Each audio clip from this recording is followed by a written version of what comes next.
Hey, I just got back from lunch. Did you finish that report yet? Well, not exactly. Still working on it. I'm not finished just yet. I got a little sidetracked, but I will get them to you first thing this afternoon. It is first thing this afternoon. Well, yeah, I understand that, but I mean, I am working on But it. I'll have. what do you mean that the report isn't finished yet? I'm still in the process of working on it. I've just been a little distracted. Distracted. Our meeting starts in an hour. I can have it. No. What were you doing? Were you listening to another hunting podcast again? I swear, I give the staff in this office the freedom to do whatever they want to do as long as they meet a deadline. That is the first bullet underneath your job description. Pays attention to detail and deadlines. And deadlines.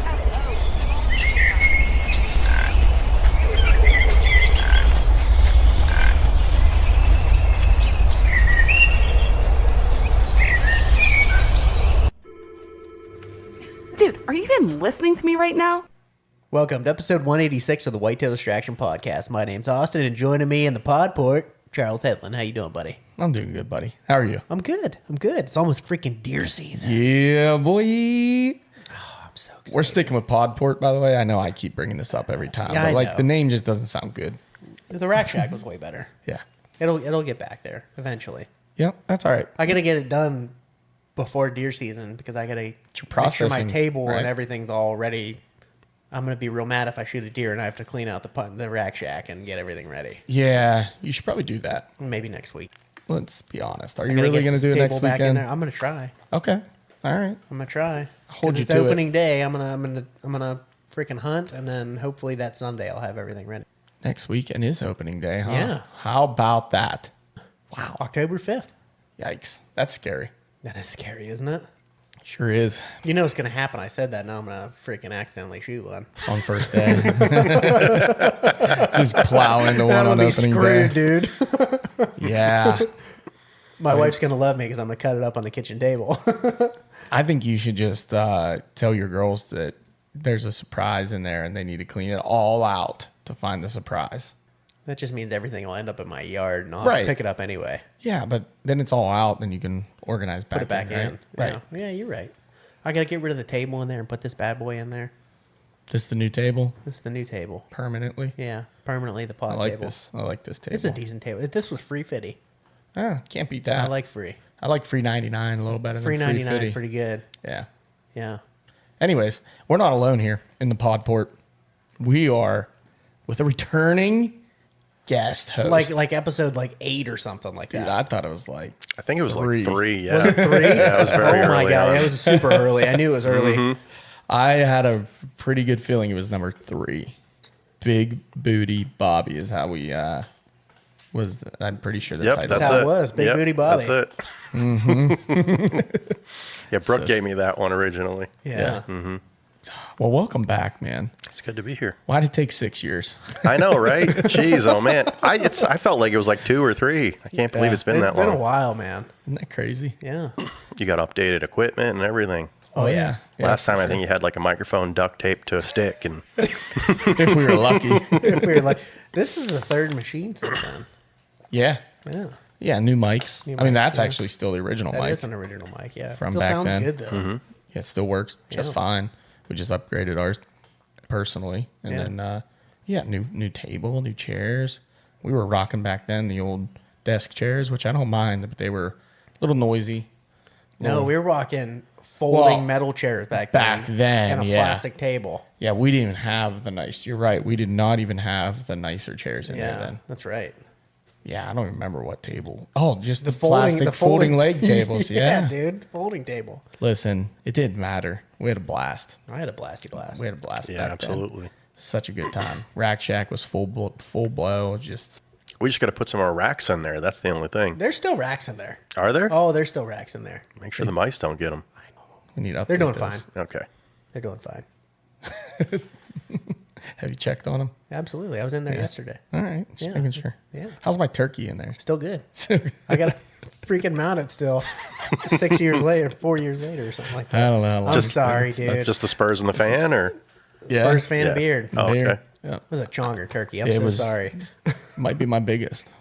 That was a really big bird. That's my first West Virginia bird That was. from, I don't know, remember how long. It might have been 4 years ago. But I mean, be honest, I don't have any room in my house. So maybe we just put it in the rack shack. It's in there already. Just gonna hang it up. Just gotta take it from this to here, right? Yeah, We're just yeah. laying down flat. We just need to turn it. I'll tell and you hang what. it. I haven't put it together because I don't think it's dry yet. It's almost there. It's almost It's ready. almost ready, dude. That's fair. That's fair. One more coat of salt and that'll Listen, take care yeah, of I don't want a BS product here. Okay, I want the best. It's worth the wait. It's worth the wait. Oh my goodness. If Herb hears this, you'll never hear the end of it. Oh. You know that, right? it. Yeah, if someone listening knows they shoot one, Austin will take care of you. It's only about 6-year turnaround time, but Hey, you gotta wait for quality, bud. Yeah, you're right. You're right. You're the last one I did. I think I did leather wraps and all kinds of shit. Yeah, you got that done real nice, real quick. It was Still- real quick. Still hanging on my wall. That's Was that the bearded hen? Right? It was. It was the bearded hen. Yeah, that was a bearded hen. Yeah. Like I said, good times. Good times. It's okay. At this point, that's pretty much your turkey, I think. I think you probably just take people in there and go, yeah, I shot this one. You want to know what's funny? My West Virginia bird's in there too. Is it? Yeah, yeah. Shot And that a one couple of guy. PA birds are in there, and I never mount my shit. I just have like a box of turkey spurs with the feet and beards and everything in there. I bought the mounts for like my individual turkey subspecies. And I bought like specific like Miriam's mounts, Rio, yada yada. And they've been sitting in there for a few years in my house too, so don't worry. I get it. They're not put together. They're just sitting there. It's you like, going for the Super Slam? I already have The North American. Oh, I didn't know that. Slam, yeah. Sweet deal. Yeah. I got my Osceola last year, 2 years ago. 2 years ago now. 2 springs ago. Yeah. Yeah, not this spring.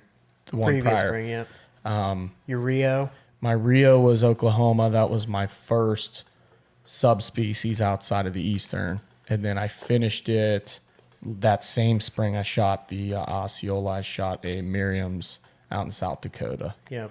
on the opening morning. Awesome. Both of those on opening morning. Well, no, Yeah. first one was opening evening and then opening morning. Yeah. Yeah, that was Sweet was hunts. fun. Sweet hunts. I just need to get my Rio Tom, and then I'll be happy because I shot a Jake, which whatever, I don't give a shit. Drove 16 hours for 2.5 hunts. I was gonna shoot the first bird that came in. Yeah, yeah. At Yeah. that point, That's like gonna happen, yeah. dude. You Couple know? inches is all you need. Yeah, that was an absolute phenomenal hunt as well. But Yeah. okay, deer talk. Well, let's I get got it through out the of my- business real quick. Yeah. Just real quick. Yeah, and then we'll get into the fun business stuff. has to do with deer. The business does have to do with deer. All right, well, Speaking of deer, deer screezing. deer screezing. Tis is the screezing. Tis the screezing for deer hunting. Yeah. Jeez. And we're back. Tis the screezing. Tis the screezing for deer season. Yes, sir. Why don't you get into some scree gear, my man? Yeah, man, I want to talk about the Kaibab, the 150 Merino quarter zip. That's my favorite piece for merino wool. That's one of my favorites. I like the 300 hoodie, but I really like that 150. I don't use the 300 hoodie as much as I use the 150. That's why the 150 is my favorite because Yeah. I use it all year round. I use it in every application. I like to be warm. I Yeah, but wore it like a couple weeks ago when we were camping. The 300, yeah, it's nice for like that lighter, cooler, wear it by yourself Yep. piece. But I still wear the 150 under it Yeah, I didn't that day, but typically because I think the 150 is like that little bit softer it is material than the 300. Yeah, A little finer moisture wool. wicking.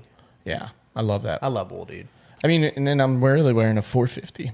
Yeah, Right, that's true. Going with the 150 and the 300 on, but the quarter zips. That's the key. Yeah, I like that quarter zip. Be able to open it up. Open it up, dump the heat quickly. Like I love having all of my stuff quarter zip. So I'm walking in all bare chested, bare chested. Showing that taco meat. Yes, sir. Yes, sir. Yes, Yeah. sir. Then every once in a while, I'll just stop and just like open it up. Yeah. Just let her pull breathe. on the bino because I have the bino harness there too. Like pull the bino harness, pull it close, pull it out. Just watch the steam come out. Yeah, then keep going. Yeah, I like it. I'm a big fan. Favorite piece for merino wool. There you go. Go find it now. Your hunt club price, $89.06. Use code WDP20 for 20% off your first purchase. And it's going to be even cheaper than that. It will. Yeah. Hey, Get another $20 off. oh my goodness. There you go. Anyway, Hard to beat. hard to beat. You know what else is hard to beat? Combat veteran. Combat veterans. I just bought one of those. Ooh, I have them in my cart right now on my phone. I bought a pack of the combat veterans. I bought a pack of the I'm commanders. getting those old 125s. Are you? That's what I've been shooting, is the 125s. I want to go to the 125. It's just such a hassle. Come Rob, on, what are you you I gotta shooting? be You shooting honest, dude. 125s, Rob? 100 grain insert and a 125 grain tip. Me too. That's right. I gotta be honest though, if they had that 175 in stock, I might. You might think about it. I would maybe buy it. Just send an absolute dump truck at them. I think I have the 150s in the commanders. Do you? I think they're 150s. You have Throw them 150s? on there. There's something big. Try them out. I don't know. That's heavy. At 20 yards, You you'll want me hit to buy it like a off you? half-inch low. Yeah. Like this much. I'll buy them off you. I wanted to keep them in case I ever wanted like to go elk hunting or something. I would make an elk arrow. Depends where you're going. True. Can't shoot them in Idaho. I know. Because they're not fixed. Idaho. I heard they No, changed Idaho. What, in Idaho? that. Yeah, I heard they changed that. They might not have. I don't think. know. I think it's fixed blade only. Okay. Yeah. They changed. You can shoot lighted Nox. I feel like you should shoot fixed blade anyways. I mean, even if you didn't want to. Rob, our podcast is sponsored by a. Don't Now, they have? hold on. I thought they Hold came on. out with one, or they were They coming out do. with one. No, they have. They do. They have a broadhead on their line. Go to the line. I can't remember the name of it. Broadheads. It's the bomber, maybe. Is that it? Yeah, it's still like an example. Yeah. No, it's a fixed blade. See, fixed broadhead. Yeah. The reason they have to have it to where it'll fold back up is so it wasn't a barb. Yeah, that's true. Mm. Yeah. So it is a fixed blade broadhead. It does not expand in any way, shape, or form. But if the broadhead were to back out, the blades will come forward. Yes. So it's not a barbed style, which is Right. illegal. That's why they look that way. But that is a fixed broadhead. That's why I hunt my deer with a bow fishing rig. I can reel them back in. it's not Then the worst. my barbed old broadhead. It's not the worst. Could you idea. imagine? Could you? I was just thinking the same. Like, could you imagine? Like, you would be basically holding that. Now, granted, it'd probably just rip back through them. But imagine the carnage that would come out of there Oh if my you ripped a goodness. broadhead backwards through an animal. I'm pretty sure that line on those is like 550 pound test or something. That's crazy. I saw an old school rig. It was basically like dental floss, and it was for deer hunting, and it wasn't to hold them. It was just like to drag it, and Show you you find the that direction. string, and you find your deer. Yeah. I Yeah. mean, I never used it, but No, there was an old school design that they did that. They'd put it on the end of their arrow. You shoot it through the animal, and it was supposed to tell you, like, even if it ran all the way through the animal, when you found your arrow, you would find that line, and it would show you the first move of where that animal ran. Yeah. So you could get on the blood trail. yeah. That's illegal now, I'm pretty sure. I mean, I'm sure it is. Yeah. I'm pretty sure. Could you imagine, though, what your arrow would do in today's bows with, like, Oh my a gosh. string behind it Yeah. like that? I don't think it'd fly real well. No, it would not. Like, I know my bow fishing rig, and it doesn't even fly that That's great. something I haven't done in a long time. Is gone bow fishing. We should do it, man. I know a good spot. Well, that's all I need because I got 2 bows. One for me, one for you. All right. Heck Yeah. yeah. It's a little. It's an old bridge that's basically fallen apart. It's out of use anymore. Yeah. And there's a deadfall underneath it because it's right in the bend of a river. So any like logs get washed into there, Sure. and they just hang out right in that little shady spot. And Nice. you can shoot them off the bridge or, you know, Yeah. off the bank, whatever. But I've been on a goal of mine to, like a quest to shoot one out of my kayak. That's what I really That'd be want tough. to do. Yeah. I know. I want to do it bad. I missed one. I've taken one shot at a kayak and I missed it. do you have a recurve set up? It's not a recurve. One is an really old, basic bow. Well, you know, or a little wheel, on it, Wooden or limb with wheels yeah, on it. like Yeah, tiny That's what I thing. have. Yeah, I have one of those. It's a big one, and the other one's just a regular bow fishing rig I bought off of a company out of Pittsburgh. They were selling all their old bows.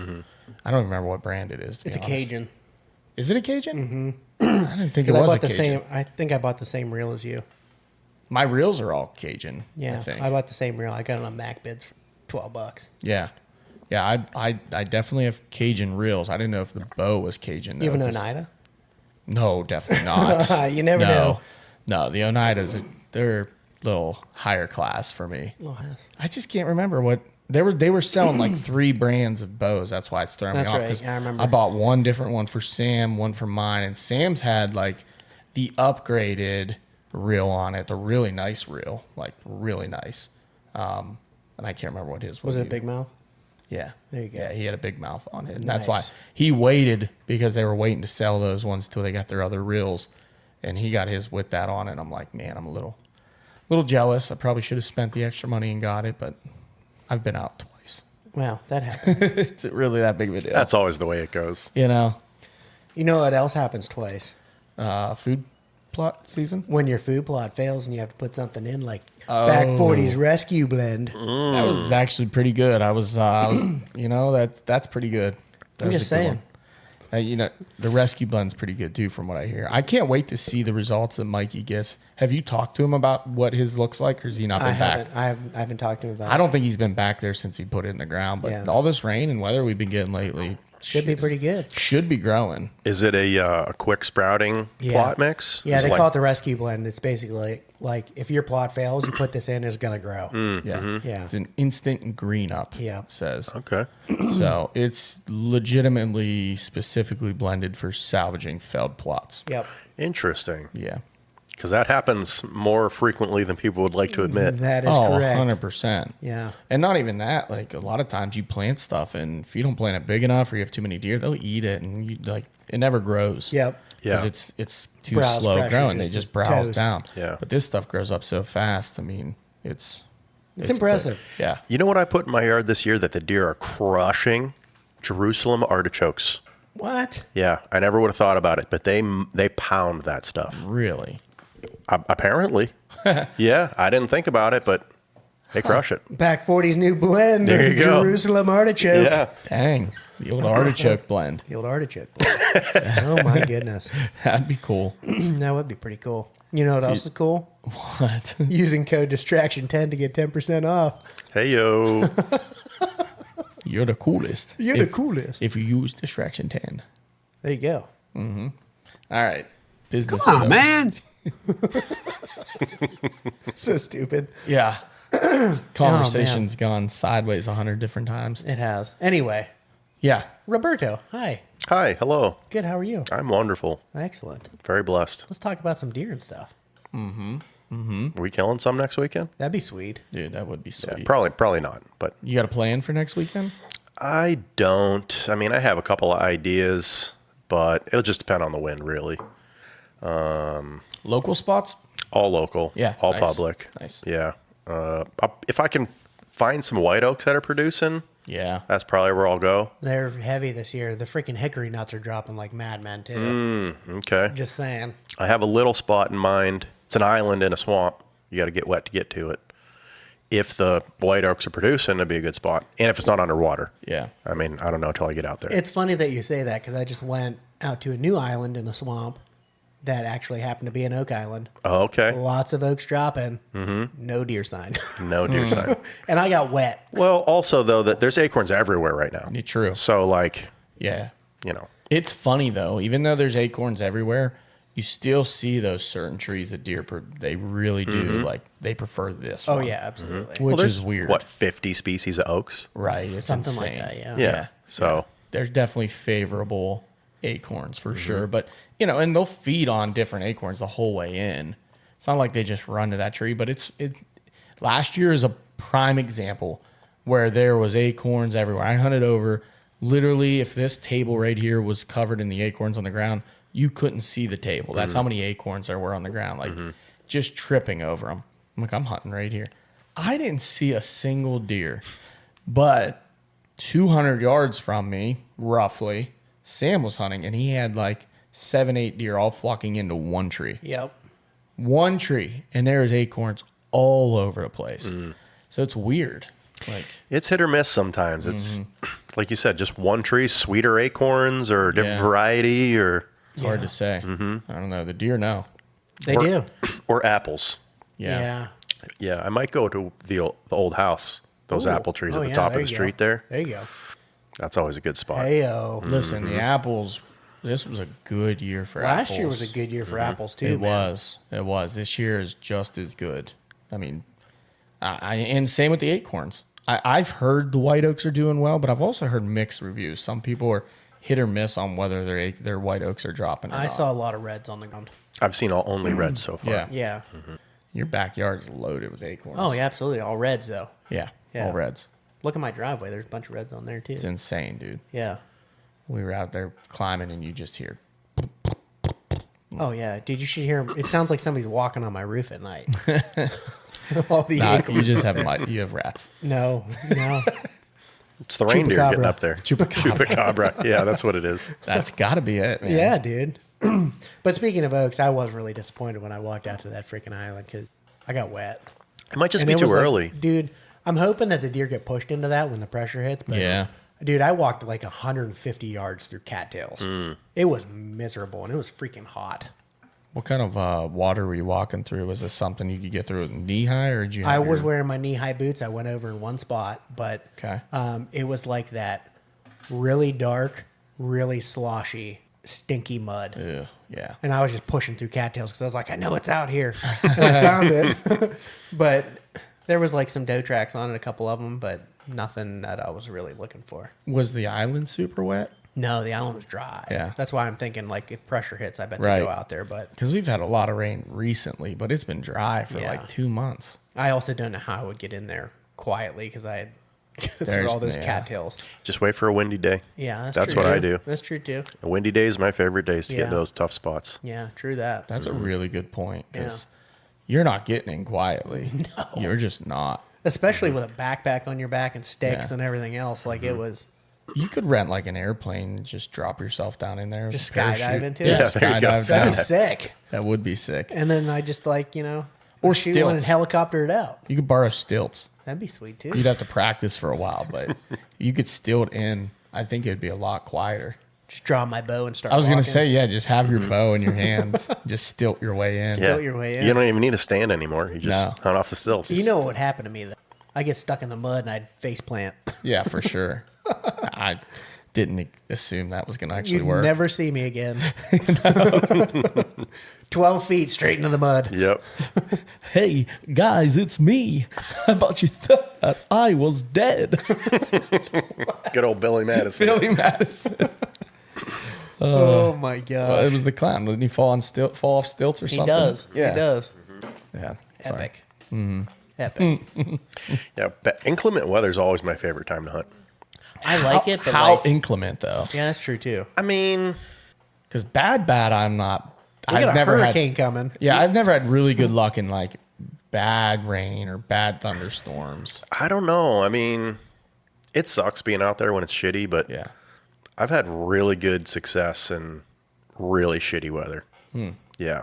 Not all the time, Yeah. but I can think of 2 occasions specifically. I love when you know that rain's gonna stop and you get out there. That's what it is. Yeah. If you Right. can get through that and find the dry pocket when it stops, everything gets up. I totally agree with that. Definitely. It just seems like at some point the weather gets so bad that, I mean, do deer just lay down? Yeah, yeah. Because I feel like they do. Or do they just find those low, out of the wind spots? I think it's a little bit of both. Yeah. I know one year, this is a couple of years ago, there was a new island I was trying to get to.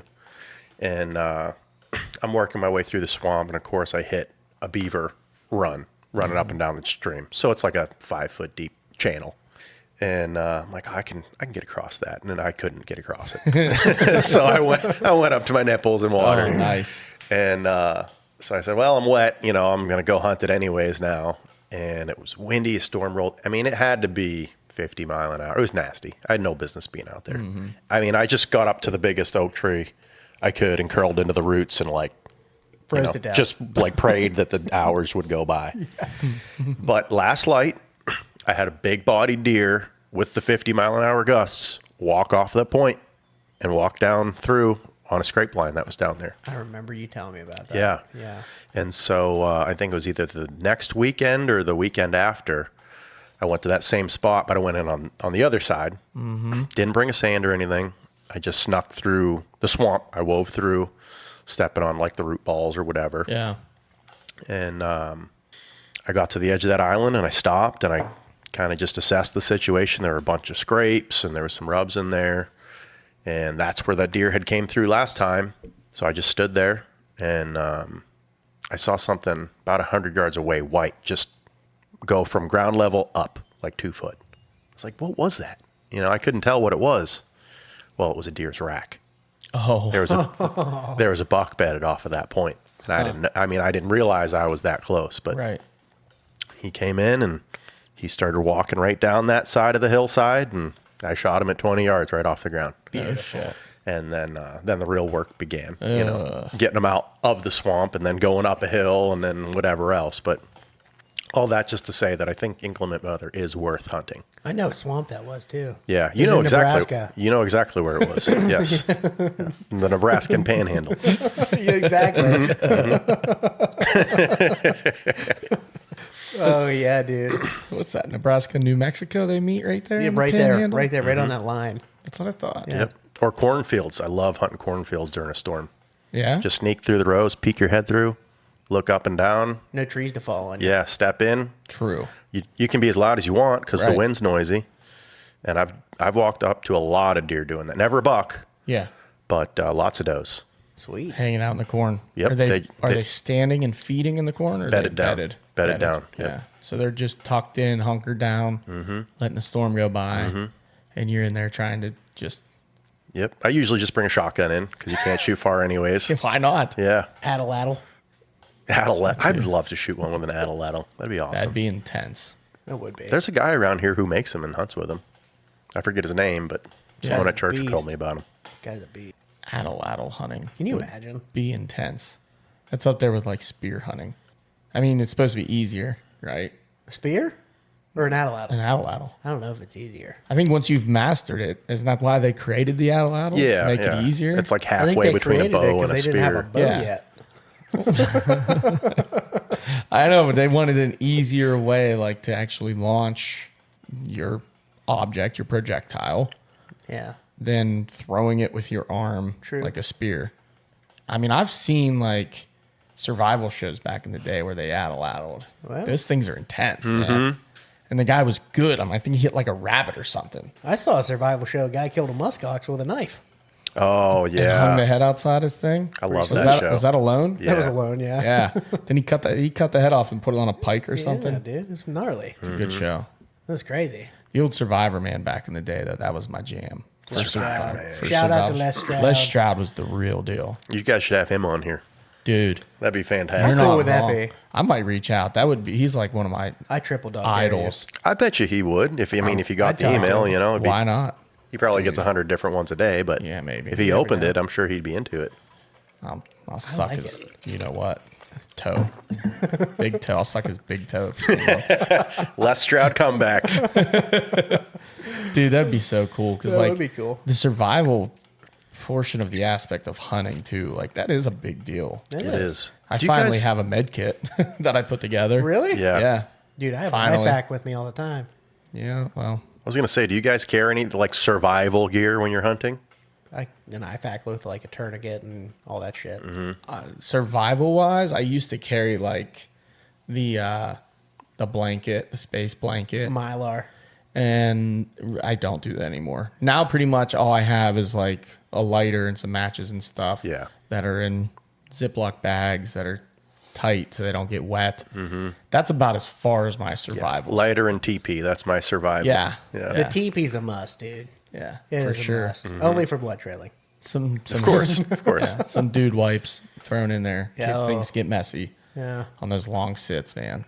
Rob was with me when I used my Merino wool gator. I can't believe you did that. Have you ever even replaced that? Yeah, I have a brand new one. Okay. I bought a brand new one the week after. He never washed the original one. He kept wearing it all week. The original one's out there. No, it was a mess. It was a mess. I couldn't do that to my merino Hey. wool. I bet that was so nice on your butt, though. Dude, it was the best toilet paper I've ever used. I I would was never so imagine. embarrassed in my life, though. It was loud and aggressive, and when I turned around and started walking again, there was a guy like 40 yards away from me. He deserved it. Whoops. He heard shouldn't- it. He shouldn't Sorry, have been hunting bud. so close He to you. made zero eye contact with me.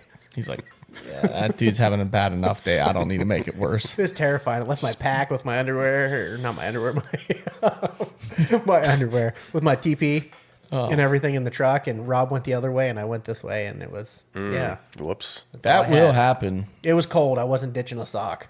Now here's a question for you guys. Do you pee in the woods? Oh, Yeah. all the time. Yeah. You It's don't just ammonia. right off your tree stand. Yep. You don't Yep. care. I used to do the whole water bottle thing. Me and too. I don't worry about it anymore. Here's another question for you. You ever take a sky dump? I've never done it. Nope. I haven't either. I know some people who have done it. I I've do heard too. as well. I almost did once. I was like, I thought listen, about it. it was back in the climber days. I was like, but my dad was there too. I was like, I have to shit so bad. You don't understand. Like, I can't, because he was meeting me on the way out. And I was like, halfway down the tree, I was like, I have to shit so bad. I don't think I can make it down this tree. He's like, well, shit off the edge then. I was like, no, I'll make it. I'll make it. I'll make it. I did, but not by much. But no, never a sky dump. I used to be the bottle guy. And then it was like, you have this disgusting bottle every time at the end of it. And if you'd forget to like pour it out or throw it away. It lived in your jacket for a year. Oh, good. God. In the backpack, like I had a piss bottle pocket on my backpack, and it was the worst smelling thing ever. You open that Yeah. thing up, and it was so foul. It's Yeah, like, no way. it's like, why am I? Doing I think those this? are one-time uses, dude. You just keep No, using I the used same to one over. I used to redo them. Oh, no. Yeah, I was a one and done kind of person. Yeah, I had like a specific one that with goes in the garbage. I had camouflage tape on it, Oh my goodness. and I would empty it and wash it out after every hunt and use it again. Wow. It You was- were dedicated it's a to that big pee bottle. I'd pissed a lot, so Wow. yeah. Wow. You don't come across them good bottles every day, man. Oh, it didn't What'd work. you got there? You didn't do it. Come on, man. Sorry, Joe. All men and women created by the go. You By the know piss the bottle. you know the thing. You know the thing. You know the thing. The Come piss on. bottle. The piss bottle. Yeah. Yeah, no, I turn to the side, try to lean out so I don't piss on my feet, Let her fly. let her fly. Let her fly. Yeah, that's about all I do. Yeah. Or I do. I'm a fan of mock scrapes and peeing in them. That works pretty good. I don't have. usually do that. I have done it. I'll do it just as like a. I screwed myself one time doing this actually, and then I learned my lesson. I did it like 5 feet from the base of the tree, and because that's all I do it for is just if I think a deer is going to come through here, it'll catch their eye, maybe get them to stop in an opening, whatever. Sure. Not really intending for him to be like a long term thing. But anyways, this one time out in Slippery Rock, piece of wood's since sold, so you can't hunt there anymore. Bummer. But That sucks. yeah, I made a little mock scrape, base of my tree, climbed, first hour. This 8-point starts coming down the trail. I'm like, perfect. He's going to go behind this oak tree, 30 yards. I draw back. He hits the other side of that oak tree and he turns and he walks straight to that mock scrape at the base of my tree. And he's working it and he's got his head up in the licking branch and he's working it and he's looking right at me. He doesn't know that he is, but Right. I'm drawing and I can't draw down because he'll see me. I'm holding and I'm holding and I'm holding and I'm holding. The worst. And I'm starting to shake a little bit. I'm like, I either got to let down or shoot. And he's still got his head up in that branch. And I say, you know what? I'm going to shoot him right in the white patch. So that's perfect. And I released and I heard this god awful crack. And he took off and I heard some thrashing and then it went quiet. Got down, couldn't find the arrow, no blood. I knew I hit him. I was like, did I hit him in the antler or like what happened? So I walked out to where he was making all that noise, and there was blood everywhere. And I found the arrow snapped off. And from that point on, it was just like a heavy, heavy blood trail. I ended up getting up to him, and I grabbed his head, and I looked up at his neck to see where I hit him, and there's no hole.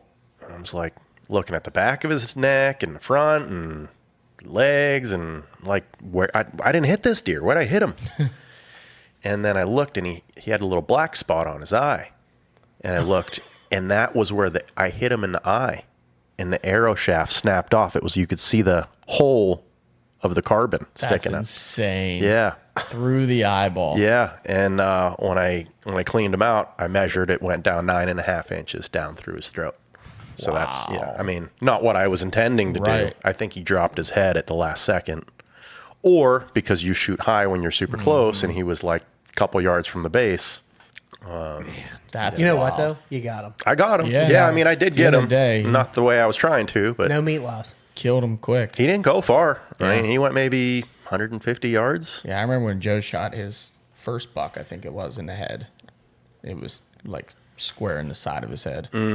That, and we come up on him, he's laying in the creek, and he's got the whole arrow sticking out of his head, straight up.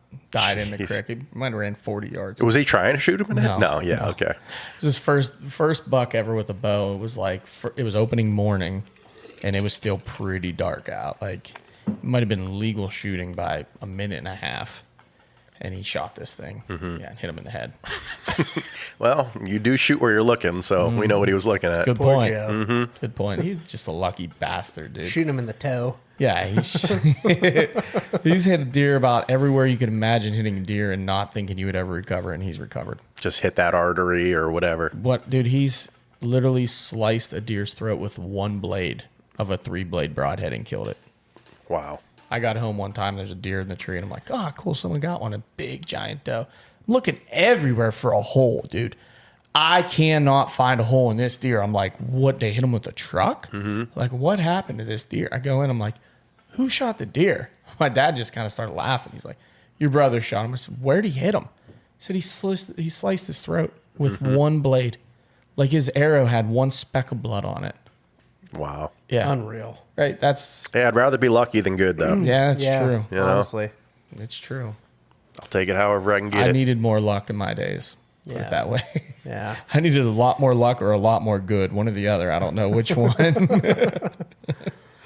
Speaking of good, you guys did a good thing today. We did. What'd you do? Oh, a little one-stick action. We practiced. Yeah. Oh my Practice goodness. makes perfect. It does. Which was good for both of us because I'm coming off the ankle, not sure how it's going to work. Climbed And? up. It was, it'll feel a lot better in better boots. Like Yeah. I'm just wearing Yeah. these little boat boots or whatever you call these things. Little short rubbers. Oh, interesting. Ankle high rubbers. It wasn't bad. Okay. I made 2 moves, just fine. Came down the tree just fine. We decided to go in Austin's backyard, and because Rob's getting into the one sticking, Yes, sir. and I was like, "Hey man, I'll just show you what I know. I've been doing it for a few years. This is what helps me." But I'm curious to get your take on it because this is your first year. You're just switching to it. Yeah. So I was originally a climber tree stand guy. And I was like, climbers are the way to go. Who wasn't, man? Never going to beat a climber. Nope. That's as good as it gets. And then I went to sticks. And then I got into the saddle with sticks. And really what forced me to go even consider the one sticking is I hurt my back and I can't carry all that weight anymore. Even, 20 pounds is, light. 15 pounds is super light. I just can't tolerate a backpack like that.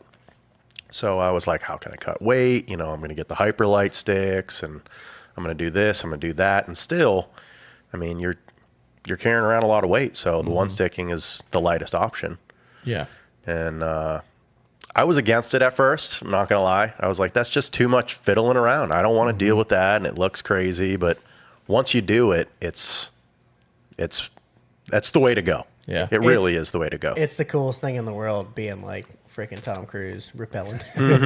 It's faster. that part You is do fun. feel cool. You There's a cool have factor. to pull out your phone. It's like a necessary You feel thing. pretty cool. I'm pretty sure it's like state law. You have to play the Mission Impossible music when you're like rappelling down. Yeah. That's hilarious. Now your setup's even cooler because yours is more of a DIY. Anybody can do this. Really make their platform like you have. Yeah, because I don't even have a stick. You don't I'm have a just stick. Just using the platform. You're You're one. just using the platform. Yeah, he's one platforming. Whoa, I didn't realize that. Yeah, totally so I different. have the Razor platform Yeah. with 3-step aider attached to the front of it. And actually, Charles asked me, he said, how do you like that aider that far off the front of your platform? And I said, I love it. Because Interesting. you don't have to like fight to get the step away from Gets the tree. away from the tree. True. You're not like towing it out. It's already 6 inches away or whatever it is. Interesting. I was just a little concerned with it because when you get to that top step, you're only 17 inches. Your 17-inch steps, 15, 16. I think What'd you there's make them? they're either 17 or 18. Probably 17 or 18. Yeah. But you're 17 or 18 inches away, and you take that step, and then you got the platform there, and the platform sticks out farther than your one stick Your would standoff. typically. And I watched him do it, and it's just seamless. Like Interesting. it's almost perfect.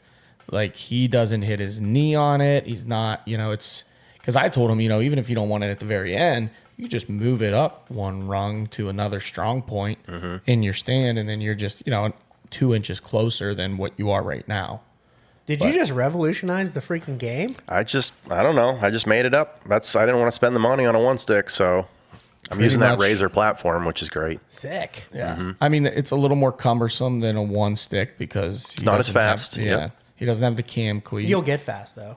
Oh yeah, for sure. But he's still, you're messing with a cam buckle. But I like a lot of things. Like I'm watching him, I'm like, I like that. I like that. I like that because it's different. Like he can make bigger moves. Because basically, when he moves his rope all the way to the top, he just hangs off the side of the tree, takes his platform, moves it all the way up to the top of his rope. Where me, I can't do that because I hold my one stick with my rope. Yeah. So I'm usually, a foot or so below where my rope is. He can move it all the way up. And then when he cams, he's climbing all the way to that point. That's true. Or if you think about it, me, like, it's different with the stick because your aider comes off the bottom of your stick. Where his aider comes off of his actual platform. And then between moves, you're standing on a platform instead of standing on the top of a stick. Even though my top of my stick is a platform, it's not a full platform. It's flat and then it's angled. Yeah, I hunted off the Monarch. That was my original setup. I love the Monarch. Yeah, I it's really great. do. I wouldn't go any smaller. Yeah. It's just big enough to be comfortable. 100%. Yeah. I would agree with that. Any smaller and it would be too small. And any bigger, I'd be like, I want it smaller. Yep. Because I know, like, even Joe's one stick, I think the platforms, I thought I would like it because it's all one angle. Yeah. And I don't know if I do. Like, I like having flat and angled. That's what I have right now is flat and angled. Yeah. But I did like your setup. Now, I know my buddy Dougie Brown, he has like 3 one sticks that are all DIY'd. And one of his is like Rob's. It's a platform that he uses with an aider off the end and climbs. Yeah. But it's solid. I like it. It's really solid. Yeah, it's once you get into the system and you know the steps, I think that's the most efficient thing you could do. Yeah. I think and then I think I mentioned it, like once you streamline the process, I do this, I do this, I do this. You will get so much quicker up and down, so much more efficient. But you also learn, like I mentioned, where to put your rope. Yep. On the tree when you're going to climb down. Look and make sure, whichever way you put your knot or you're tying off. You don't have a knot on yours. You just have the eyelet. Whichever side you have your link on. Remember, you got to pull from that side. So make sure you have leverage to get away from the tree on that side and pull it. Stay away from any crotches in the trees because that will eat you up way worse than you would think. It just eats your rope up. Little things like that. Yeah. Remembering to put your rope on. I almost came down. Chuck goes, "Hey, did you put your you could pull your pull rope on there?" I said, "No, thanks. You saved me a trip." That's one thing that's like that would suck. I've seen some guys, they'll put it on right when they get to the top and then just let it hang. I don't like letting stuff hang like that. Me neither. But I don't like any of my ropes hanging. Even my extra pull down rope, it's still in my little roll up pocket. yeah. My pull up rope goes right back in the pouch. Yeah. Yeah. I've always been that way though. Even in my climber days, I've always pulled my ropes up and tucked them in the little bags that I had on each side of my climber. I had mine tied to the side handle and then I would wrap it around there. So it was always attached to my tree stand. Yeah. Yeah. Yeah. Nothing wrong with that. No. It worked. Yeah. It was also my height gauge. When my bow came off the ground, I knew I was a certain height. And then it cranked like 4 more times. I did that a few times. Yeah. It's funny. My dad had it all pretty much figured out. We had a satchel on each side of our climbers, and one had your bow rope in it. And when you lowered it down all the way, like you let it out, he had taken sections of that rope and markered them, black marker. This is 12 foot, 15 foot, 18 foot. He marked 3 marks on it. So you knew as you were climbing, when you look down, if you were at that mark, that's how high you were. And I couldn't tell you how many times I'd climb up, be like, all right, how high am I? I'm look down, I'm like, I'm not even to the first mark. I'm still at 10 foot. And then there's the point where you're climbing so high you're lifting your bow off the ground. Mm-hmm. You know, I've actually made a couple moves where the bow was in the air. Mm-hmm. I wouldn't suggest it. And I don't hunt high anymore. I used to be one of the like get 30 foot up kind of guys, and I'm 12 to 15 foot a lot of the time. Yeah. How high was the skyscraper stand? Oh, at least 50 feet. That's insane. I think it was 2 of like the old school sticks that like go into each other. Yeah. It was 2 sets of those. And then it was, I don't know how many screw-in steps and a couple of branches. I'm out. It was, it was, if you fell, you would die for sure. Yeah. There'd be no surviving that Dude, fall. screw-in steps scare the shit out of me. I don't know why. I've I never used even to use used them them. all the I've never time. even used them. Just the thought of a screw-in step scares the ever-living hell out of me. Don't know why. I used them a lot. They're Imagine great the falling second on year. one. The first years, they're like still loose, you know? Well, Yeah. it's not like they'll fall out, but they'll twist on you. They can, yeah. But after they've been in the tree for 2 or 3 years, they heal in, and then they're not they're going solid. anywhere. Locked in. Yeah. Not that I'm endorsing putting screw-in steps in a tree, but Yeah, no, definitely not. Not even on just. That's just what you one had stick. back in the day. I mean, though. that's Like, what did you that have? was your option. Yeah. Yeah. There was a tree I used to hunt in my climber that had screw-in steps still in the tree, and I remembered like I'd have to move my climber around them just to get up the tree. Yeah. How many trees, because I know this has happened to me on multiple occasions, have you climbed and then seen there's a screw-in bow holder? Oh, yeah. Or there's, you could tell somebody else was in that tree before. There's a couple limbs clipped or whatever. Oh yeah, a billion times. I thought you were gonna ask how many trees have you left bow holders in. Oh, no, I know there's a few of mine And hanging I'm in sure trees. they're somewhere. I out know there. where there's an easy hanger still in it. Yeah. And I climbed down and I realized it was still up there. And I was like, I'm going to hunt that tree again. I haven't hunted Never. it since. Yeah, I'm pretty sure that was my dad's biggest thing. Like he would always, and his was like ladder stands. He would always go up, and every ladder stand he had up, first thing he'd do, go up, put his bow holder in, and put one of the safety belts around the tree and leave them in the tree at every stand. I couldn't tell you how many times we'd take the ladder stand down, get everything together, and you look up, oh man, bow holder's still up there. He's probably got them in every state he's ever hunted. That's funny. Hey, at least he knows where the tree is, right? Yeah, dude. True. I saw a pair of rattling antlers hanging out of a tree once. That's sweet. Yeah, I mean, I didn't have anything to get up there and get them Right. or whatever, but Chilling up there. Now you do. right, yeah. Now you do. Now I do. Listen, there's going to be Wherever you want. so many additional benefits to having the one stick. Like, it's It's awesome. I you're mean, going to love it. my everything with the pack and the stick and the saddle and everything is 10.5 pounds. Total. Yeah, that's nothing. That's That's walk-in everything. weight. Yeah, Yeah. that's walk-in weight. That's nothing. That is nothing. Nothing. Nothing. Go Nothing. pick up a 10-pound weight right now. Yeah. It's nothing. But the old days of the 20-pound climbers, oof, Plus your backpack. plus your backpack Plus on it. That everything was else. always the heaviest backpack ever. That's when I it's got slender. away from like big backpacks. Always had a big backpack. Yeah. And I would do like what we were talking about before. Rob was like, "Oh, you have survival gear and stuff." And it's like, dude, I packed freaking. I was ready for like a 3-day camp out. Austin had kindling in there. Okay, it was like those bundles of sticks. From the store. Kindling. I got a Duralog in there.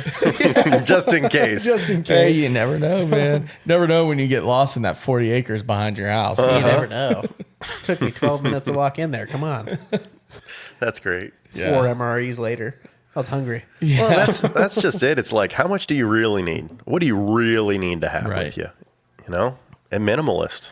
Not much, not much. I try to keep my backpack down, but then I get in a situation that's like, man, I need that, and I don't have it, and that sucks when you need something. Well, that's when you don't have start. You add something to your gear. You take something out of your gear. it. Yeah, And that's a good point. you learn what works for you.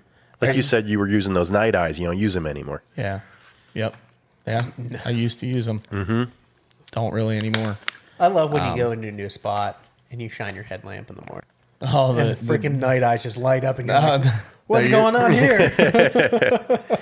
We were talking about the night ties. The ties. Oh yeah. But the what do we used to call them? Bright eyes. Bright eyes. Bright Yeah, eyes. yeah. Dude. I've gotten out of the woods once or twice because of those. 100%. Like, where am I going? I'm going to follow this guy's trail. 100%. Yep. I started putting them on my way out sometimes in certain places just for that reason. Like, I need to hit this trail out of the swamp perfectly. Why didn't I just bright eye my way out? Bright eye my way in. The only reason I don't like those is because it gives other people Yeah. a hint to where you're going. Yeah. I use them. I only use them really on public land. I'm Yeah. sorry, private land. Yeah. Private land. Well, I mean, it's just a push pin. It's not like you're hurting anything. No, you're not. Right. It's just like you said, public land, dude. They're everywhere. And I've actually followed the wrong bright eyes in. Ah. And it's thrown me off of mine. And the funny thing about that too is even on private land, I told my dad where my ladder stand one time was. And even though he was going, I think he was going in the morning or daylight or whatever, I told him kind of how to stay this way and use the bright eyes. They're in the trees. And he followed the wrong bright eyes. He's like, I can't find your stand. I thought my stand got stolen. Yeah. He said, I've followed the bright eyes. They're down here. I'm standing right where it should be, and it's not here.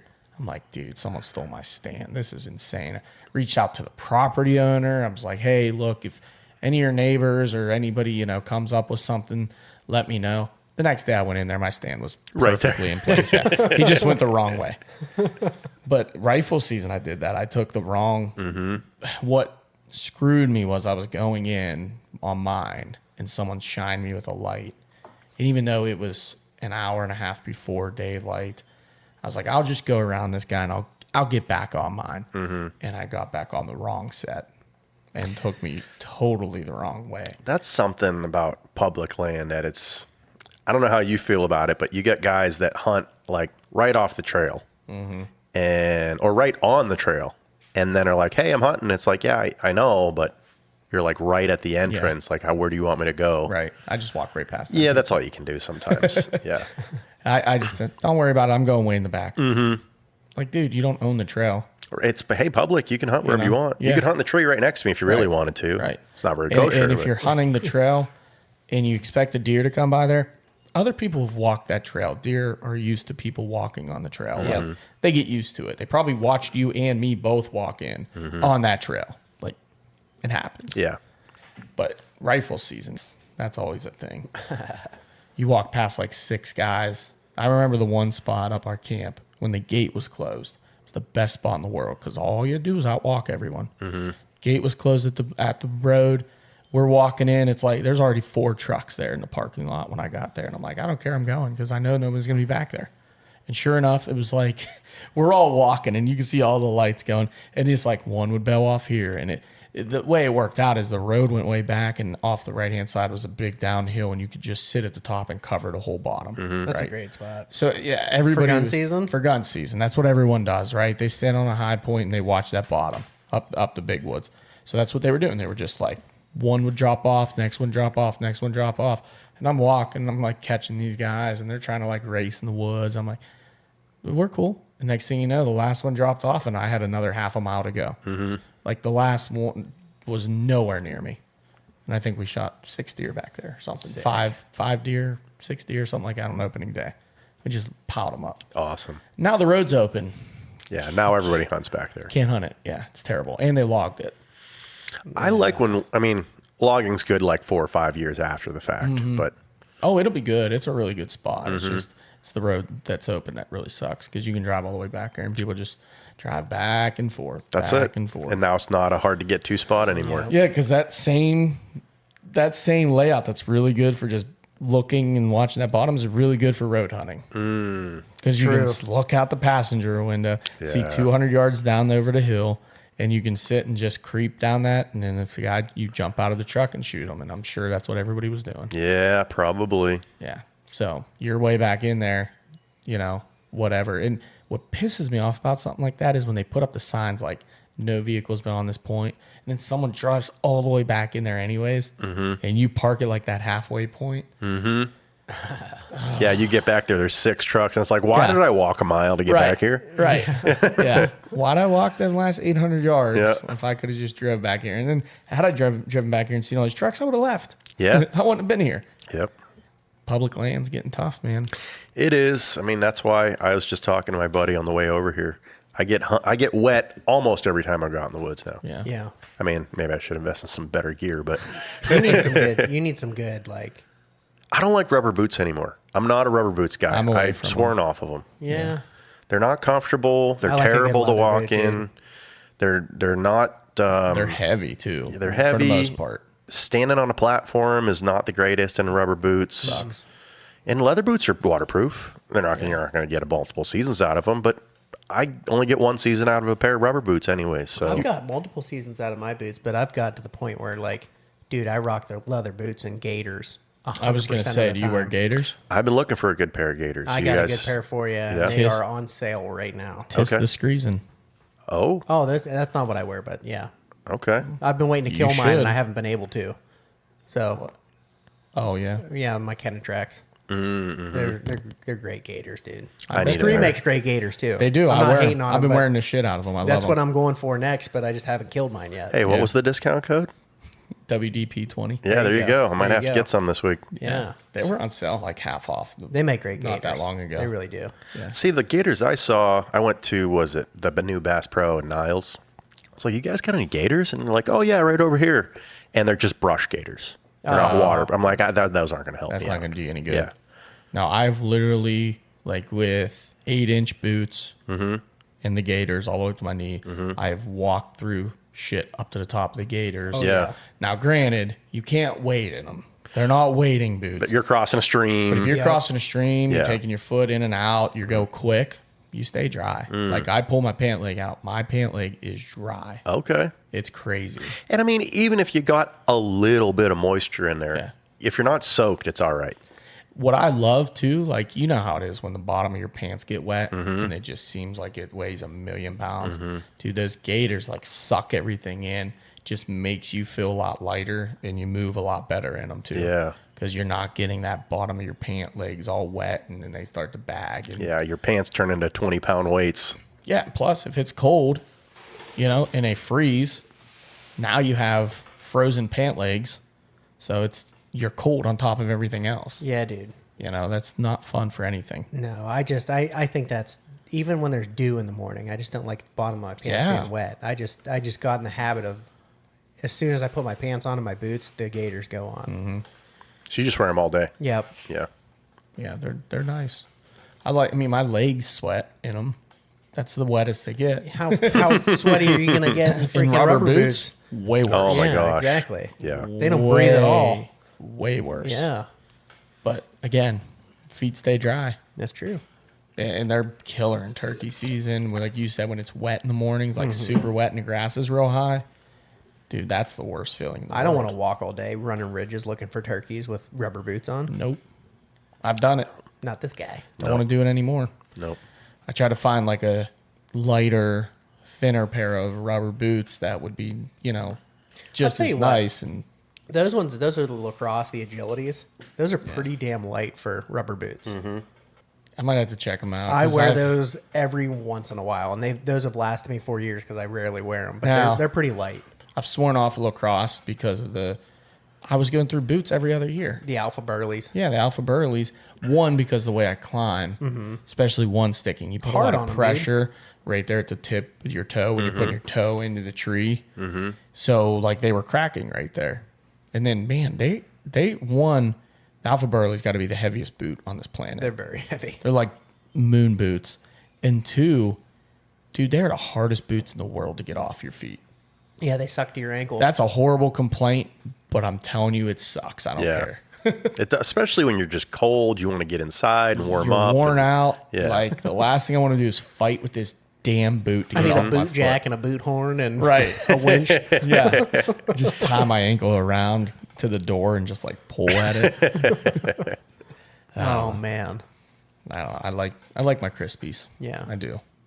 I'm gonna get a pair when I kill my boots. But dude, I haven't been able to kill my freaking leather boots either. I bought them when we went to Iceland, and they've been kicking ass ever since. That's where if you throw a little bit of mink oil on them every I once make in a oil while. them every year, dude, before season. Yeah, they last. They do. I sometimes oil mine twice a season. Yeah, it's not a bad idea. I just keep hitting them up every time they look dry. Heat them up, Get Yeah. that grain open. Get that oil in there. Some people use wax, and I actually use the Kenetrek oil on my crispy boots. there you go. That might be a sin. I don't know. I but don't know. They were cheaper. Kenetrek makes good boots. too. Kenetrek makes good boots. So I figured it would be a good boot oil. Mm-hmm. Right? I don't know. Yeah. Couldn't go wrong. They've been good. Yeah. I love those boots. Just replace the soles every once in a while. Got to replace the soles of your boots, man. Foot fatigue. I've never done that. Yeah. Oh, you're talking the inserts. Yeah, the insoles. Okay, yeah. Sorry. Yeah. Yeah, the insoles. Places like boot companies like Kenetrek, you can have your boots resoled. Really? Mm-hmm. Yeah, it makes a huge difference on foot fatigue and everything else. Mm-hmm.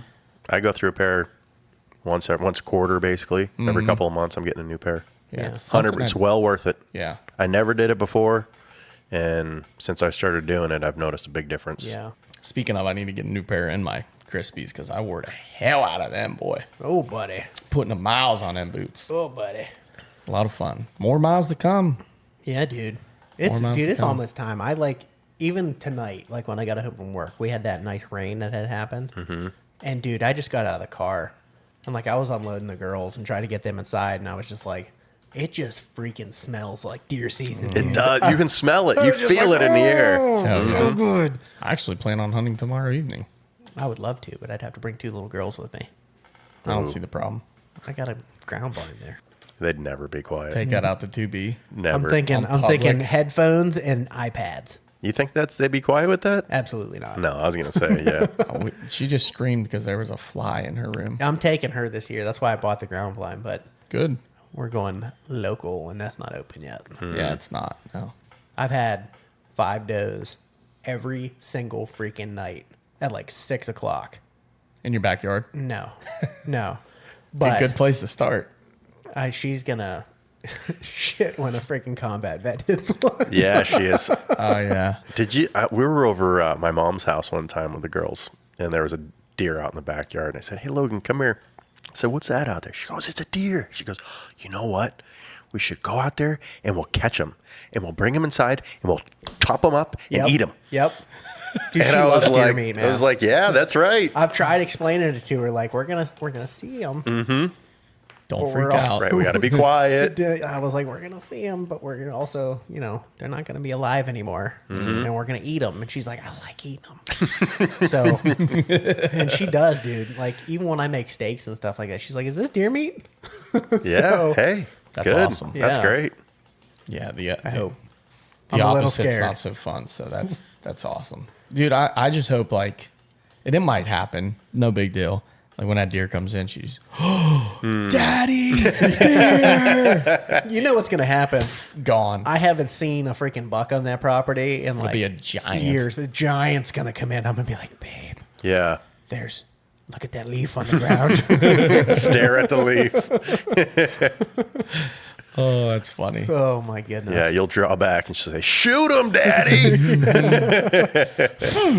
Gone. Damn it.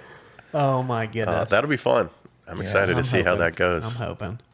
One thing I wanted to get into though, we are running we're close to our time. We can talk however We're long fine. we want, but we were talking before the podcast and I stopped you. I want to talk about your broadhead journey here and your arrow build and everything. Yeah. I spent way too much time doing that. You've been getting into it lately, dude. Well, I started listening to Dr. Ed Ashby and all the Ashby Foundation information. And I never really knew that was even a thing.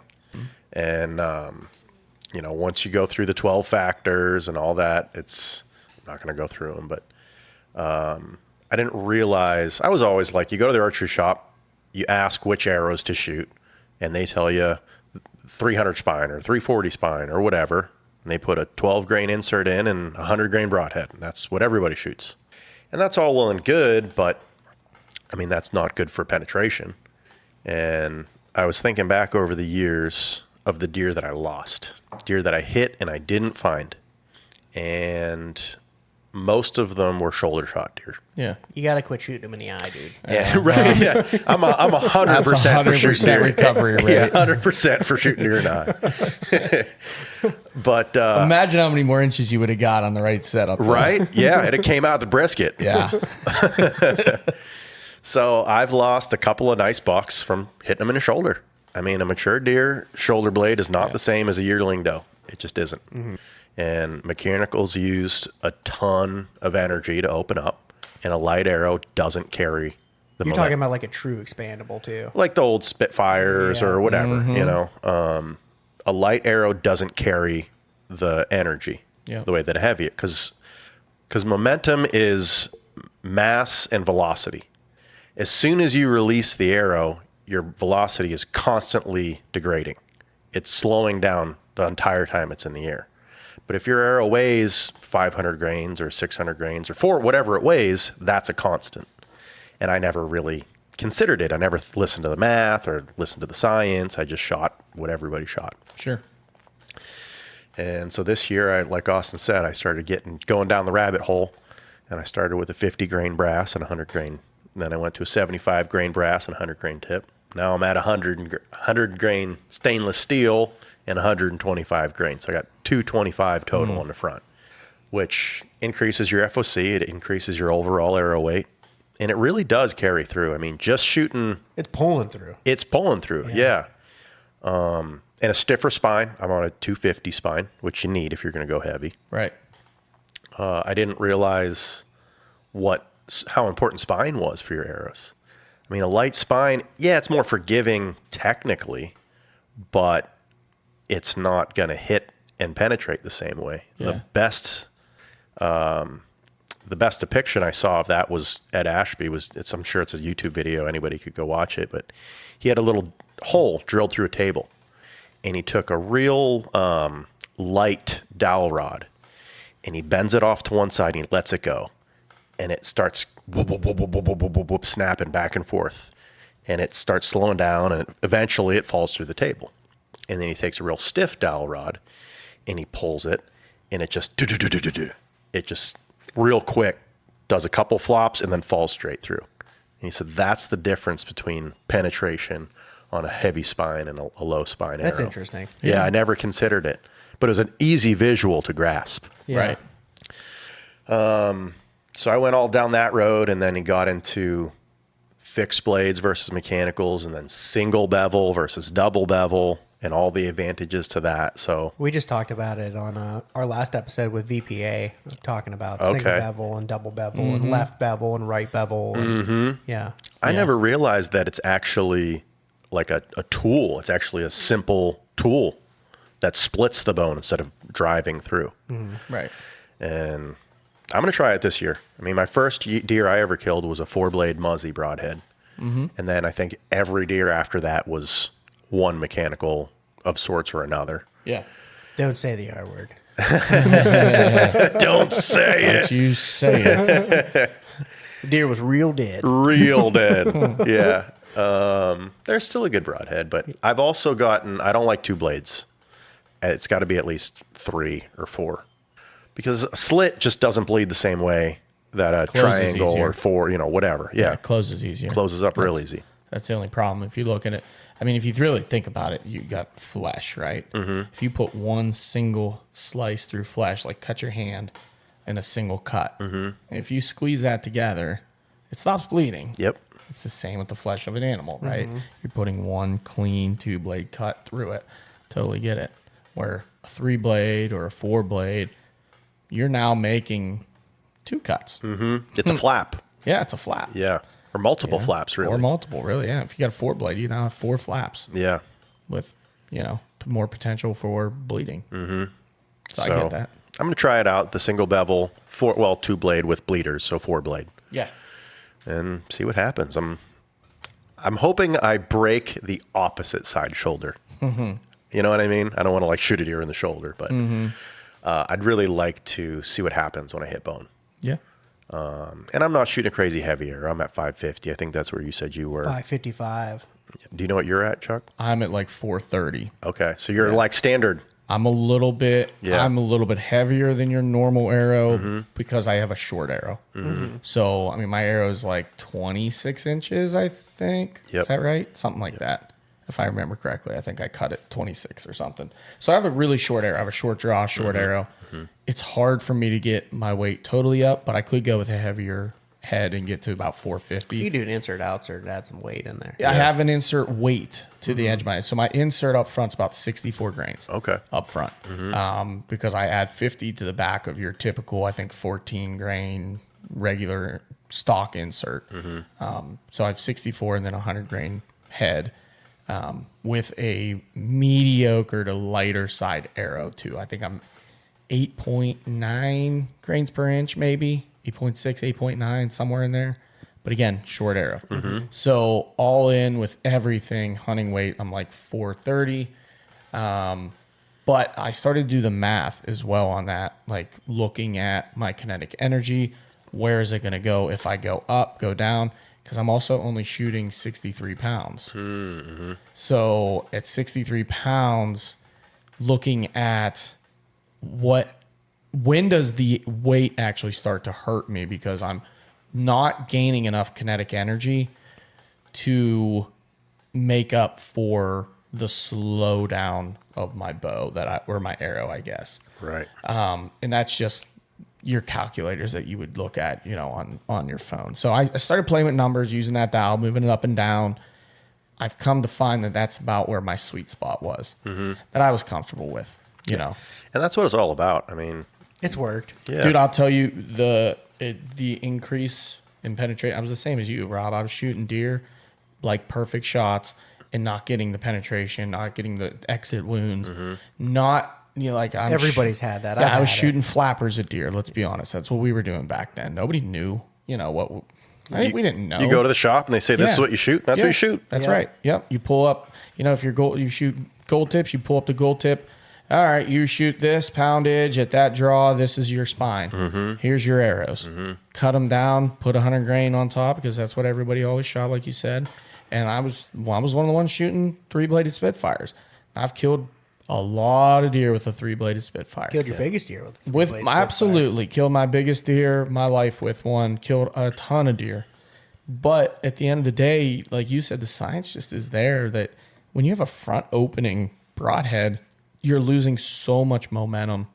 You're losing so much momentum because those have to open all the way up. It's basically putting a brake on the front of your arrow.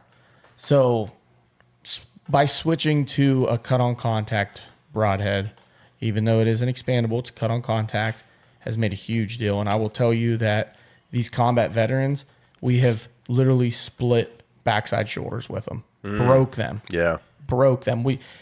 Sam had to take a sledgehammer to the knuckle, the ball of the backside, and break it open to get his broadhead out of it because it was all the way through, poking through the backside of it. Like they do damage, but just it's simple cut on contact. Nothing slowing it down when that hits the animal. Yeah. Nothing.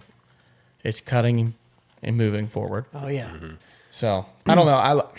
I like where my weight is, but I'm always still wondering if I can. Well, change next things. year during the summer, if you want to play around, that's the time to do it. Now is not the time to change something. No, definitely not.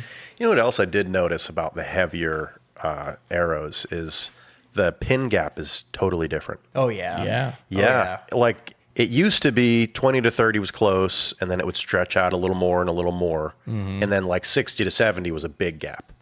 Now with a heavy arrow, it's like the same gap. Consistent. Because when I started sighting in, I was like, something's wrong. Like this isn't right. Because all your pins are spread out evenly. All the gaps were the same, and I didn't understand it. But it's just, it's going slower, but it's holding that trajectory better. Right. Yeah, I switched to 25, 35, 45 for that reason. My 20 and 30 were on top of each other. I'm a 25 shooter. Yeah. All day, 25. I was like, dude, I can't have a 20 and 30 pin because one, they won't get close enough together. They're basically the same pin. So why not do 25, 35, 45 in a 3-pin slider? And yeah, I pretty much just use that top all the time. Yep. So I like it. I'm not mad at it. No. I'm a big fan. Sabelli recently got the new CBE sight with the it's the Micro 3 whatever. It's the stacked single pin with the 3 stacked. I just got one. Not that brand. I got the Booney from Spot Hog. Yeah. Yeah. That's pretty sexy. It's I haven't had a chance to sight it in yet, talking about don't change stuff right before the Yeah. season.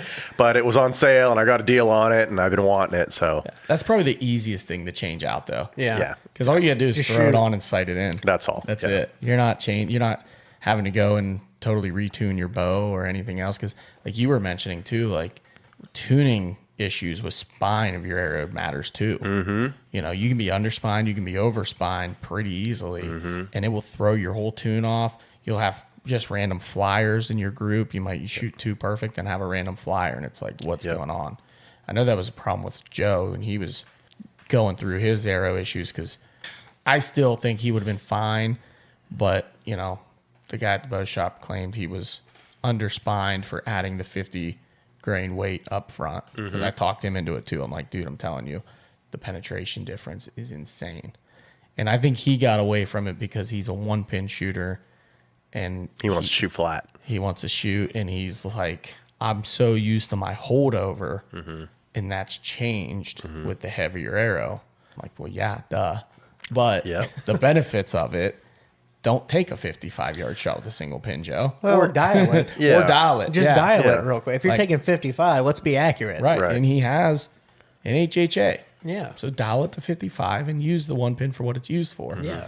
Don't hold over on a 55-yard I'm shot. not holding over. I'm freaking dialing. And if I can't, I'm not taking that shot. Yeah, Right. and I mean, realistically, the furthest deer I've ever killed was 35 yards. Yeah. And every deer before that was 20 or in. Yeah. I mean, I've never shot even past that. So, I Yeah. shot one at 43, but the last 3 bucks that I've shot have been quite literally at the base of my tree, like 7 yards. Yeah.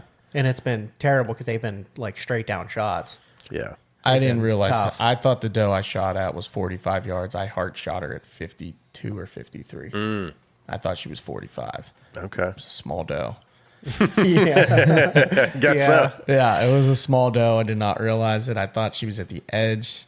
Basically, where I was hunting was like a cutout in the woods, and where There's it a cut spot in down there. I thought she was at the edge, and she was another 7-8 yards deep. When I shot, I hit her low, and it was one of them ones that you're like, oh no, did I hit her in the leg? Like, what did I do? And dude, she ran 30 yards, blood everywhere. I mean, I heart punched her perfect. That was an accident. I don't think I'd take that shot comfortably again. Now, granted, now I shoot tack and I can shoot out the 100 yards, yada, yada. I have the sight to do it, but I would never do it on my first shot. Like I've always said, if I gut shot a deer, or I liver shot a deer or something, and he's standing like the last buck I shot in Ohio, he was standing at like 75, 80 yards. Had I had a clear shot, I would have taken it. Send on it. him. Get another He was bleeder going. Literally standing there, hunched up, blood pouring out of him. I'm gonna shoot another shot at him. If I 100%. know the first one is a 100% fatal shot, I'm gonna take another shot at him, and I know I'll hit the deer. Why wouldn't you? Right. Yeah. It's already hit. Right. You just put Why more blood not? on the ground. Yeah. Why not try to take that deer out even quicker? Well, here's the thing, and I'll tell you a story about that. I know your story. That one that I got shot, Yep. dude, I felt so bad. As soon as that shot went off, I knew it was bad. And I shot him straight in the guts. And I was like, oh, no, no, no. And he like did that, ooh, and he like stumbled off for a second, but then he took off. And he stopped again. And I think it was like 72 yards when I ranged him. He was just like barely walking. Mm-hmm. And dude, I pulled another arrow out and I drew. And I just I was so juiced at that point. Dude, I sailed it. We never found that arrow either. No. I just sent Shot that right thing in- out into the swamp. Right into the swamp. But at that point, did you have an adjustable? Yeah. I dialed it. You but I was dialed just it? so jacked You were up I just couldn't even hold too still. worked up. Yeah. You had I'm that. usually pretty good until that bow goes off and then I'm a mess. 100% same. 100%. Yeah. Usually it's the first time I see a deer, like right when I see a deer, I get, oh, and then I'm calm down. And then you calm down. He surprised me. Yeah. And I then didn't you have time to shoot get it. worked up. And then it's just adrenaline dump. It's almost better sometimes. I prefer it. Yeah. 100%. Well, I think they say the average from visual to killing is like 12 or 13 seconds. That's like the average amount makes of time. sense. Yeah. That's a long time when you think about it. Yeah. I can't stand to watch them come in from like 200 yards away. I can't. I cannot handle it. The buck I shot last year, I watched for half an hour. So you had time to get jacked up and then calm back Calm down. back down. Back Yeah. down. And then when he started coming and got jacked up again. Yeah. Yeah, it was 2 of our shooter bucks, and they were down the trail 50 yards, making a scrape, fighting each other off the scrape. That was Brucey with him, wasn't it? Mm-hmm. Yeah. Just unreal, like unreal. And I'm like, listen, I will shoot either one of you deer. Whoever messed up first. First one that walks out is getting it. Just happened to be the 10 point. Old Crooked Time. It was a cool deer, man. He got it. That was, yeah. Cool deer. It was a cool hunt. Yeah. It was, and almost got ruined and then saved at the same time by this little like 3.4 point thing. Came down the hill the other way. Because I'm meeping, trying to stop this deer, and he's not hearing me. He's not stopping. And my lane is only so long, so wide. And he actually walked through my lane. And I'm trying to stop him the whole way. I'm talking 16, 17 yard shot. Hey. Yeah. I've done that. Yeah. And the Screaming at only him. thing that got his attention was a little buck came down the trail from the other direction. And they like locked eyes, and he like jumped backwards and took a couple steps back. Like, what the hell? Back into your lane. Right back into the lane. Yeah. Wow. I shot him. That worked out for you. I mean, granted, I probably would have just shot the next buck that walked down, but it worked out. For sure. Yeah. I mean, he was the one we were after. He was the one I was after. So I'm not mad about it. Yeah. Pretty sweet. Pretty sweet. It's questionable stopping deer sometimes. I was out in the yard walking around the other day, and somebody whistled, and I stopped and I looked, and I thought, that's the last thing a deer hears before you kill him. Like, I'm dead. Yeah. I was like, I'm dead right now. I'd be dead right now. I fell for it. I fell for it. I fell for it. Like, damn, he Yep. got me. I'd make a horrible deer. I always think too, I don't know if I'm just like the weirdo, but like when I'm driving around or something like that and I'm like looking for, I was a buck. I'd just be the smartest buck in the world. I just live in this person's backyard. You know what I mean? Yeah. But like, And they do too. Sometimes they just grow old in a residential Some do, area. man. Some do. I know there was one at the place where I bring my heads over at, I think it was at Jens's. yeah. Pretty sure he had one. He was like, dude, this came out of a neighborhood. Like, someone shot him out of a neighborhood in New Wilmington, middle of Amish country. Living under someone's porch. And this dude, this giant freak buck, like big old giant freak buck, someone shot one. Like, that doesn't happen very often when the Amish are around. No, I hate to say it, but I hate the Amish. I hate seeing them in the woods. They're good people. But I hate seeing them in the woods. Yeah. Yeah. They will just kill. And they stink. You smell them before you see them. I can ain't show you kidding. pictures on my camera from last year. Mm-hmm. They came through. I didn't see another deer there for 3 months. Yep. I think they killed them all. Probably. Dude, they would come up to our camp in a van with like 8 of them in there. Yep. And just by the end of the day, there would just be deer stacked up on the back of that tailgate, just the hauler. Yep. They shoot them all. Stacked up, Yeah, yeah. They don't care. They shoot them all. When we were down in 2B last, when we went down in gun season, there was like 4 passenger vans, and they had trailers Oh God. for stacking them out. Oh, my goodness. yeah. You You're remember? right. I do now. Yeah. Yeah, they had trailers for the bodies. That's intense. When you're bringing a trailer, Yeah, they were ready. that's intense. They were ready. Yeah. They were pushing that whole property. Well, that's the thing. They get all those guys together and push them. And if you're in the woods, they're pushing right past you. Oh, yeah. Even if they didn't want to, they have no way to like call and be like, "Hey, I got to go a different way." Right. Yeah. They're going through They're what they're going. doing. Yeah. And they do it right. I mean, they're efficient. They're very efficient. Like, you can get in a push with some guys that don't know what they're doing, and they can screw it up pretty quickly. Oh, yeah. Where I feel like the Amish, they just used to working together all the time. They just have that in sync all the time. I feel like me and Rob, we've done some pretty mean 2-man pushes. Dude. We have. We've had some good success over the Yeah. years. It's a very Yeah. difficult thing to do. Yeah. 2-man pushes. That's what I think 90% of the pushes I do are 2-man pushes. Yeah. It's a lot less people shooting at It's you. more like a soft bump, It is. It is, yeah. but they work. I've done it. I've done it. There's one that's just old reliable, dude. Yeah. It's just, if you need to go and put meat in the freezer, Yeah. it's Doe City, dude.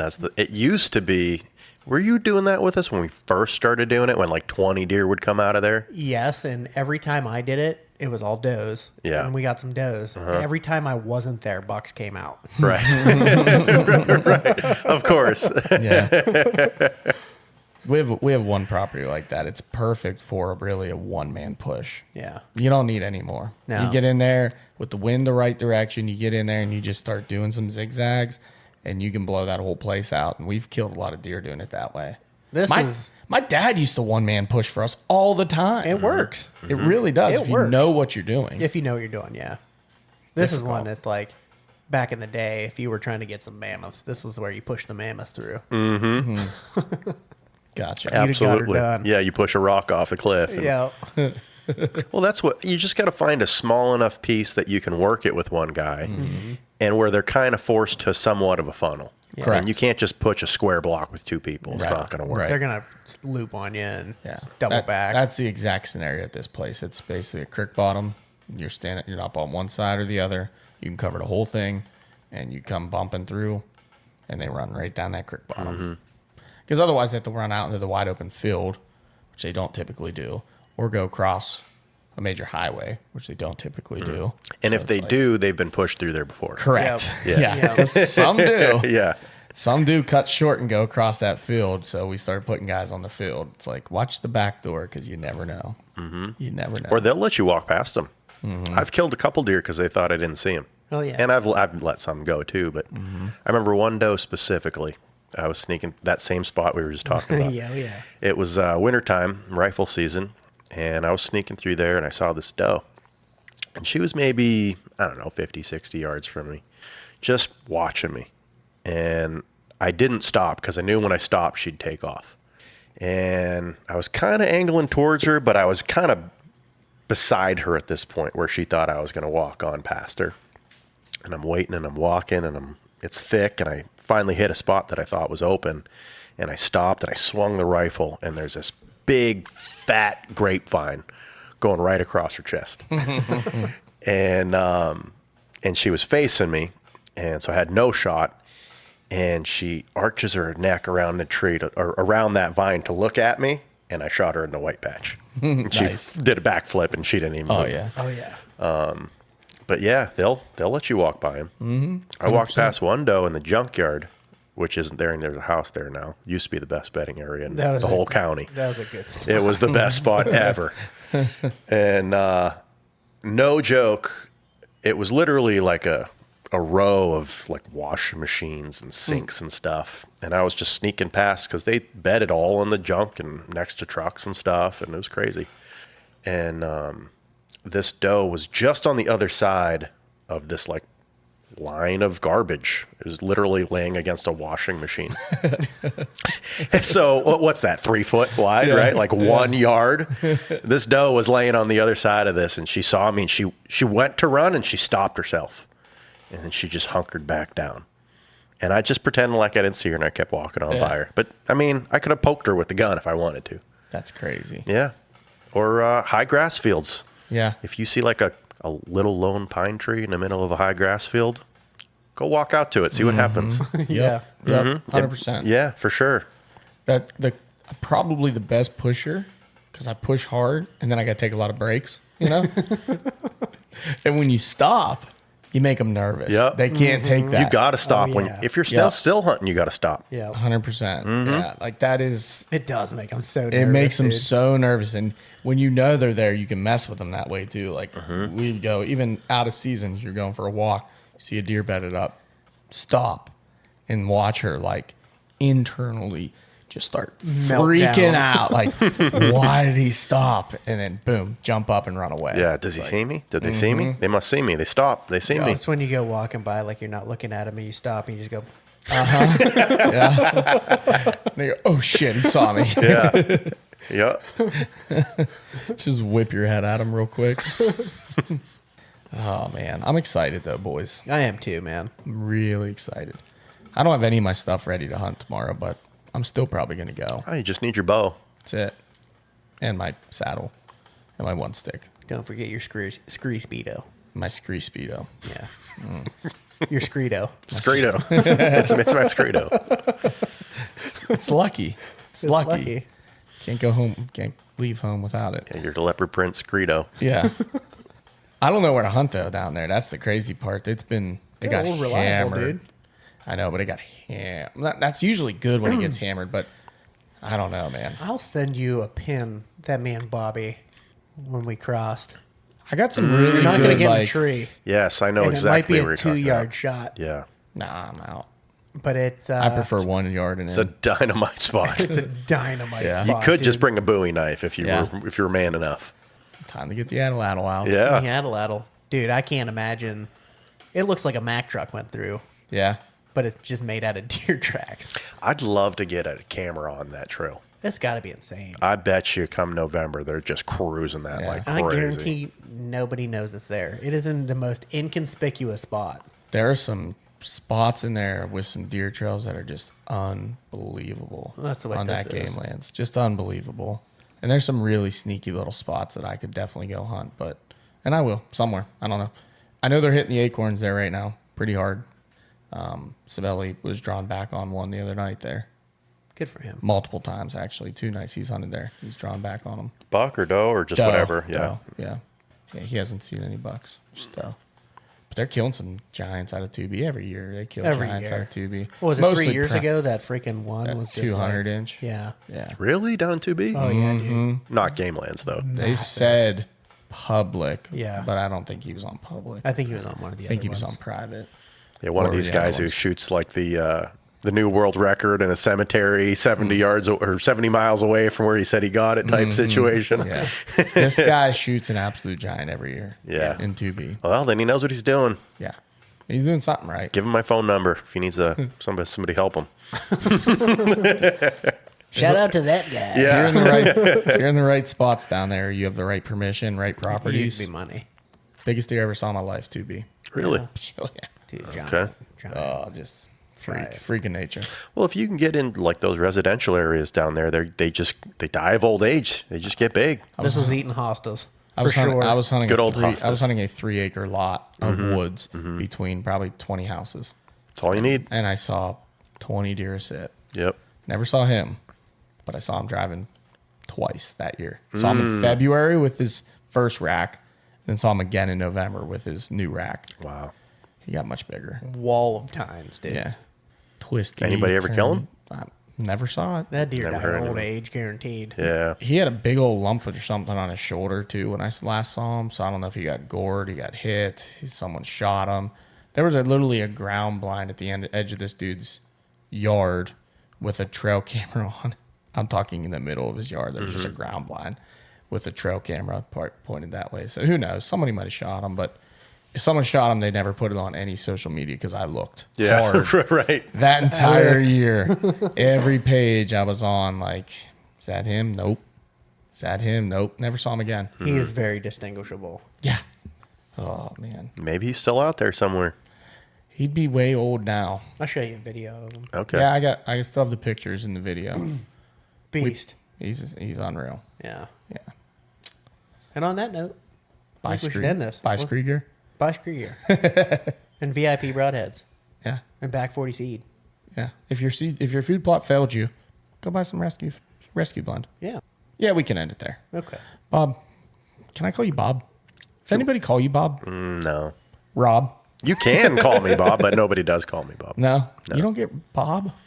The only people who have ever really said Bob are like old people or science teachers. I don't know why, but that's Science teachers. old That's people or science very teachers. specific. Yes. That's all right. I won't call you Bob then. I prefer Big Booty Bobby if you're going to say Bob. Perfect. I found a big city woman. Ciao. Riboito. Rebuito. It's me, your father. Rebuito. Take the money, dude. Like Tiger Woods and his daddy. Gotta love it. Every time I hear Roboito, that's what I think Roboito. of. Go straight to that point. That's so awesome. All right, yeah, we can end it. If you got nothing else, man, Yeah, this was fun. I enjoyed it. good luck this year. Let's not wait another 6 years to get you back on the podcast. For sure. I know, right? Well, maybe if you do the big round table deal. Yeah. Come on back. Okay. Then we don't look like such assholes.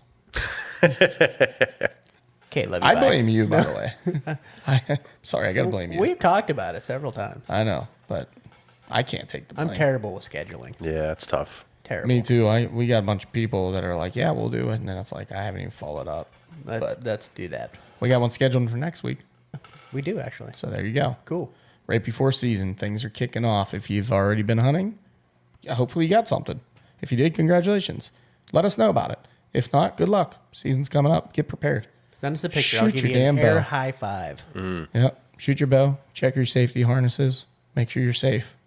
That's all I got. Bring TP. Bring Amen. TP. Until next week. The distraction is real.